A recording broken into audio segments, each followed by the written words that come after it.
En 1832, dans une salle des ventes de Londres, on adjugea un tableau attribué, selon les experts de l'époque, à la main de Léonard de Vinci. Il représentait 3 enfants de la famille Gaddi. Le prix fut élevé, la provenance semblait solide, et personne ne mit l'attribution en doute. Aujourd'hui ce même tableau est accroché dans la collection Meutuan et porte un autre nom au-dessous. Ce n'est pas un Léonard. Cela ne l'a jamais été. C'est une femme qui l'a peint. À Glasgow, à Pollock House, pendant des décennies, une jeune dame enveloppée de fourrure regarda depuis le mur tous ceux qui s'approchaient, sous un cartel l'identifiant comme une œuvre de Domenico Theotokopoulos, El Greco. Ce tableau-là non plus n'était pas de lui. La même femme l'avait peint, sans le signer. Et dans un coin sombre de la salle de billard de Knoll, l'une des grandes demeures historiques du Kent, un petit portrait peint par Antoine van Dyck fut accroché pendant des années en tant que portrait de Catherine Fitzgerald, comtesse de Desmond. Il n'en était rien. La femme représentée était, là encore, la même. Elle s'appelait Sophonisba Anguissola. Elle naquit à Crémone vers 1535 et mourut à Palerme en 1625, à plus de 90 ans.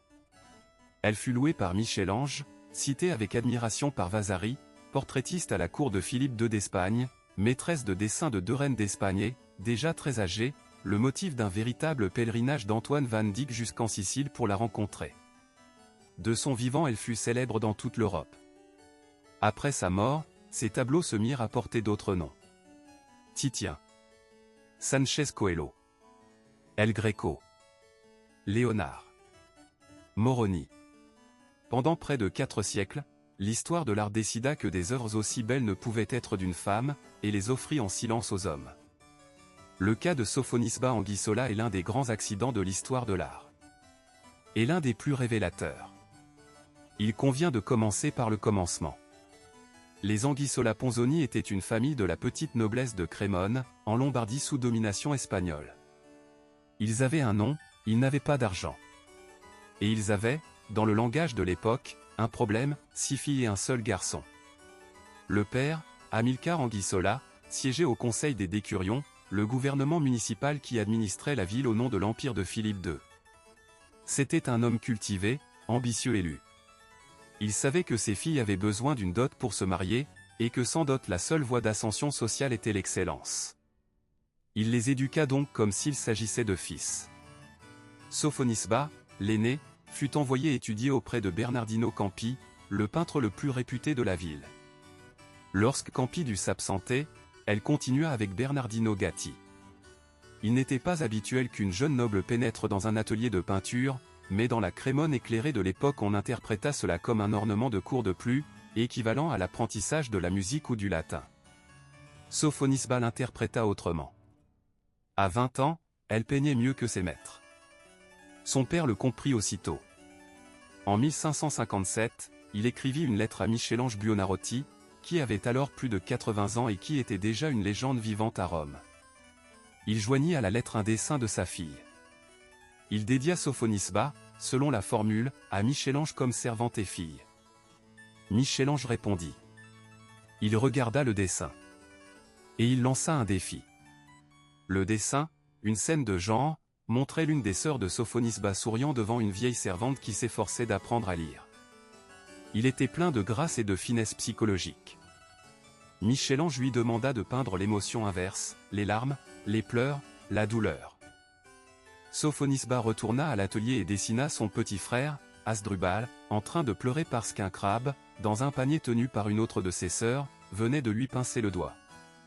Le dessin, connu sous le nom de garçon mordu par un crabe, voyagea jusqu'à Rome.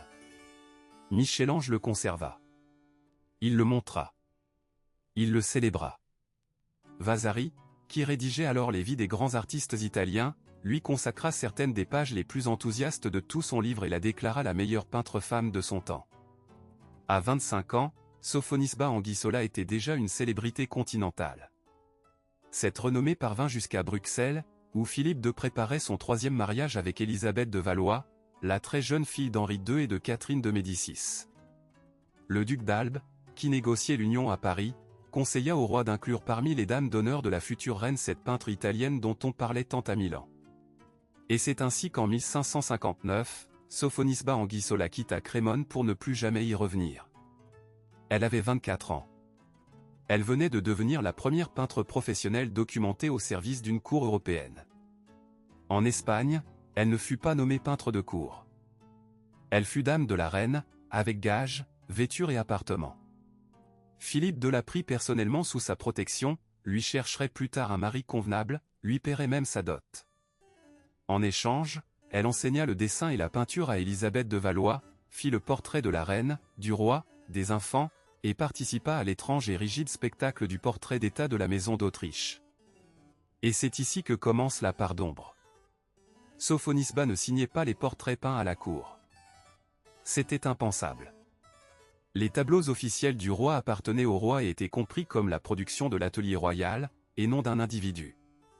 Ses collègues masculins, Alonso Sánchez Coelho et Roré de la Rua, ne signaient pas non plus. Mais à la mort des peintres, les inventaires, les biographes et les catalogueurs commencèrent à donner des noms aux œuvres. Et c'était toujours des noms d'hommes. Le cas le plus révélateur est celui d'un portrait précis de Philippe II. Vers 1565, Sophonisba peignit le roi avec son haut bonnet, son pourpoint noir, le collier de la toison d'or. Le portrait plut tellement à Philippe II qu'il en ordonna la copie et envoya des versions à toutes les cours d'Europe. Il devint l'image officieuse du souverain. Les archives de la maison de la reine conservent ce détail. Pour ce seul tableau, Sophonisba reçut une pension annuelle de 200 ducats, une somme considérable. L'œuvre existe toujours. Elle est toujours accrochée au Prado. Mais pendant des siècles, le musée l'attribua à Sánchez Coelho. Seules des recherches récentes, comparant la version du Prado à celle de Sánchez Coelho conservée à Hampton Court, ont démontré que la matrice originale, datée vers 1565, est antérieure au tableau de Coelho. Autrement dit, Coelho a copié Sophonisba. Et pendant 400 ans, on a fait croire le contraire. La même chose advint au célèbre portrait d'Anna de Mendoza, princesse d'Éboli, ce visage inoubliable au bandeau sur l'œil. Il passa par plusieurs mains et plusieurs attributions dans les catalogues savants. Jusqu'à ce que, dans les années 90, l'historienne Maria Kusch, l'une des grandes spécialistes du portrait de cour, le regarde d'un œil neuf. Elle reconnut la touche inimitable de Sophonisba. La manière douce, presque voilée, de modeler le visage. Les mains, tendres et vraies. Et surtout, ce que Kusch baptisa le sourire anguissolesque, une très légère courbe au coin des lèvres qu'aucun peintre de la cour des Habsbourg, dans cette Espagne au protocole figé, n'aurait osé peindre. Le sourire était la signature. Je cite ces mots, un portrait comme celui-ci, qu'aucun peintre de cour n'aurait osé faire, ne pouvait provenir que de l'intimité des salons féminins. Sophonisba sourit. Ses modèles sourient. La cour des Habsbourg sourit pour la première fois dans un tableau, et elle le fait grâce à une Italienne qui ne signait jamais rien. Mais l'effacement de sa signature ne se limita pas à l'Espagne. Il existe à Glasgow, à Polocaos, un tableau extraordinaire montrant une jeune femme enveloppée de fourrure. Pendant des décennies, il fut attribué à El Greco. L'éclairage, la solidité du visage, le traitement des noirs le justifiaient, disaient les experts. Il fallut un siècle et demi pour que les analyses stylistiques modernes rendent ce tableau à son véritable auteur, Sophonisba Anguissola. La peau, la lumière et l'intelligence du modèle étaient les siennes. Il y eut des cas plus extrêmes encore. En 1832, le portrait des 3 enfants Gaddi fut vendu aux enchères à Londres comme un Léonard de Vinci. On sait aujourd'hui qu'il est de Sophonisba. Il passa par une vente comme Léonard, vécut sous ce nom pendant des années dans une collection privée, et seule la critique du XXe siècle lui rendit son auteur véritable. La distance entre les deux noms dit tout, il suffisait qu'un tableau soit excellent pour qu'on lui invente un père célèbre. Qu'il puisse avoir une mère, on n'y pensait même pas. Il y a enfin le portrait qui conserve pour la postérité le visage de Sophonisba elle-même. En 1624, un Van Dyck de 25 ans, en plein apprentissage italien, voyagea jusqu'à Palerme pour la rencontrer. Elle avait 92 ans. Elle était presque aveugle. Elle reçut le jeune peintre flamand, s'entretint avec lui pendant des heures, lui raconta sa vie, lui donna des conseils sur l'usage de la lumière. Van Dyck dessina son visage dans un carnet de voyage aujourd'hui conservé au British Museum. Autour du croquis il écrivit 3 mots en italien, Pittura di natura e miraculosa. Et il ajouta une observation qui émeut encore le lecteur. Ce qui faisait le plus souffrir la vieille dame, écrivit Van Dyck, c'était que sa vue ne lui permettait plus de peindre. La main demeurait ferme, l'esprit parfaitement lucide. Seuls les yeux l'avaient trahi. À partir de ce croquis, Van Dyck peignit ensuite un petit portrait à l'huile sur panneau. Il se trouve aujourd'hui à Knoll, dans le Kent. Il est clairement daté et documenté. Et pourtant, pendant des années, les inventaires de la maison le présentèrent comme un portrait de Catherine Fitzgerald, une comtesse irlandaise de l'époque. C'est le dernier coup, presque comique, d'une histoire répétée. Même le portrait posthume de Sophonisba, peint par l'un des plus grands portraitistes du baroque, fut rebaptisé et donné à une autre. Il fallut attendre le XXe siècle pour qu'on lui restitue son identité. De combien d'œuvres parlons-nous? L'historien de l'art Michael Cole, dans sa monographie Sophonisba et Leçons publiée en 2019, a établi le décompte le plus rigoureux à ce jour. Environ 200 œuvres ont été revendiquées, à un moment ou à un autre, comme étant de Sophonisba Anguissola. Sur ces 200, les spécialistes n'en acceptent aujourd'hui, sans discussion, que 34. Autrement dit, environ 85% de sa production possible flotte encore parmi des noms, des attributions discutées et des cartels qui changent à chaque génération d'érudits. Aucun peintre masculin de sa stature ne connaît un ratio comparable. Aucun. Les raisons sont plurielles et, vues d'aujourd'hui, presque humiliantes.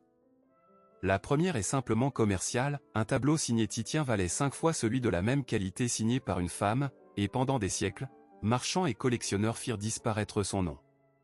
La deuxième est idéologique, l'histoire de l'art académique, fondée au XIXe siècle, tint pour acquis que les grandes œuvres étaient l'œuvre de grands hommes, et chaque fois qu'elle croisait un tableau indéniablement magistral, elle l'attribuait au maître le plus prestigieux disponible dans son école. La troisième est technique, Sophonisba peignait dans un style qui mêlait la solidité lombarde apprise de Campi, la douceur vénitienne et un degré de psychologie si moderne qu'il déroutait les conservateurs. Il les troublait. Il ressemblait à trop de choses. Et il ressemblait surtout à l'avenir, à Velázquez, à Rembrandt, à cette peinture qui poursuit le mouvement intérieur du modèle avant la pompe de son titre. C'est pour cela qu'on a tant de mal à la ranger dans un tiroir unique. Les choses changent, lentement. En 2019, le musée du Prado a consacré la première grande exposition monographique à Sophonisba, en regard de Lavinia Fontana, autre pionnière italienne. Près de 60 œuvres y furent réunies. L'évidence accumulée a démontré que Sophonisba n'avait pas été un cas isolé, mais la tête d'une tradition. Le Prado conserve aujourd'hui plus de tableaux de Sophonisba Anguissola que de tout autre peintre du XVIe siècle. Et les chercheurs continuent à débusquer des œuvres mal attribuées, dans des collections privées, dans les pièces sombres de demeures historiques, dans les réserves des musées. Chaque année, une nouvelle Sophonisba émerge, qui avait passé 200 ans sous un autre nom. Et il reste une image, pour finir, qui résume toute l'histoire. Au musée de l'Ancu, en Pologne, est conservé un autoportrait de Sophonisba de 1556. Elle a 20 ans. Elle est assise devant un chevalet. Elle tient ses pinceaux de la main gauche et regarde le spectateur avec un mélange de gravité et de défi. Le tableau qu'elle peint à l'intérieur du tableau représente une vierge à l'enfant. Le choix est délibéré, une jeune peintre se représente en train de peindre une mère divine. Elle revendique son travail comme dévotionnel, sérieux, légitime. Mais il existe un autre autoportrait plus audacieux encore, conservé à Sienne. Dans celui-ci, Bernardino Campi, son ancien maître, est représenté en train de peindre un portrait de Sophonisba elle-même.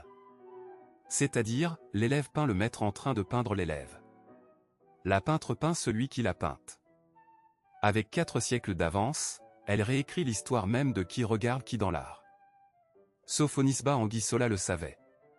Elle savait que le temps serait injuste avec elle. C'est pourquoi elle peignit tant d'autoportraits, près de 30. Plus qu'aucun autre peintre du Cinquecento. Elle savait que si elle cessait de se regarder, quelqu'un, un jour, finirait par lui effacer le visage. Et même ainsi, ils ont failli y parvenir. Ces tableaux qui pendant des siècles portèrent d'autres noms, qui passèrent par Titien, par Coelho, par El Greco, par Léonard, reviennent lentement à la seule signature qui leur appartient vraiment.